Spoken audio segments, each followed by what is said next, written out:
எடப்பாடி பாரு, அவன் சாதனை பாரு, அவன் எவ்வளவு ஃப்ராடுங்கிறதுக்கு ஒரு உதாரணம். முதல் நாள் வந்து காலை பார்த்து கும்பிட்டு தவழ்ந்து போய் கூப்பிடுறான் தாமராந்தாரி. மறுநாளுக்கு அம்மா ஜெயிலுக்கு போகுது, திரும்பி கூட பார்க்கலையா. நீ சோறு தின்னா பாரு, பார்க்கவே இல்லையா. ஏன் இளம் நீ அசேம் பாஷா எத்தனை தடவை பிரியாணி போட்டுப்பாரு. அவருக்காக நீ பிரியாணி நன்றி கூட இருக்கல. அவர் செத்ததுக்கு நீ போய் அவரு கூட்டு குழந்தை, அவன் பிள்ளைக்கு அவ கூட இருக்க. உனக்கே இப்படி சாப்பாடு போட்டதுக்கு இப்படி முதலமைச்சர் பதவி கொடுத்த சசிகலாவை போய் மறுநாளே பார்க்கலையா. அவனா நன்றி கேட்டான். அவனை எப்படி அந்த முதலமைச்சர் தகுதி உள்ளவன். இதை நீ உணர்ந்து கொள்ள வேண்டும். இதை மக்கள் சாதாரணமா உணர்ந்து கொள்ள வேண்டும். எப்படி இப்ப முதலமைச்சர் அவர்கள் 1000 ரூபாய் பணம் கொடுத்தாரு, பெருமையா நன்றியா சொல்றீங்களா?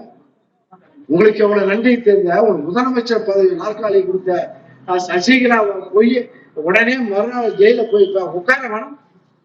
ஜெயில போய் கிடப்ப நாங்க கலைஞர் முதலமைச்சராக இருந்தோம், நாங்க அமைச்சராக இருந்தோம்.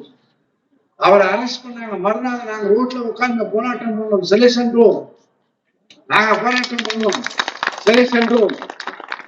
அந்த முதலமைச்சர் பதவி கொடுத்த சசிகலாவை நீங்க கோயில் கட்டு கும்பிடணும்ல. இவ்வளவு நன்றி கேட்டவர்கள்லாம் உங்களுக்கு எப்படி வாக்காளர்களுக்கு நன்றி காட்டுவார்கள்? எப்படி தினமலர் எப்படி காட்டுவாங்களா? சசிகலா சாதாரண கல்லாக்குட்டி சிங்காரம் வந்த எடப்பாடியை வந்து முதலாளியாக்கிட்டு முதலமைச்சர், நாட்டின் முதலமைச்சர் 4 ஆண்டு காலம் சொல்றேன். நான் சாதாரண நீ சாதாரண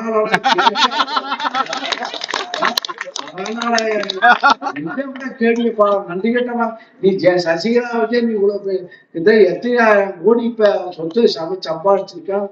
கோயில் கட்டுக்கு போனவா சசிகலாவை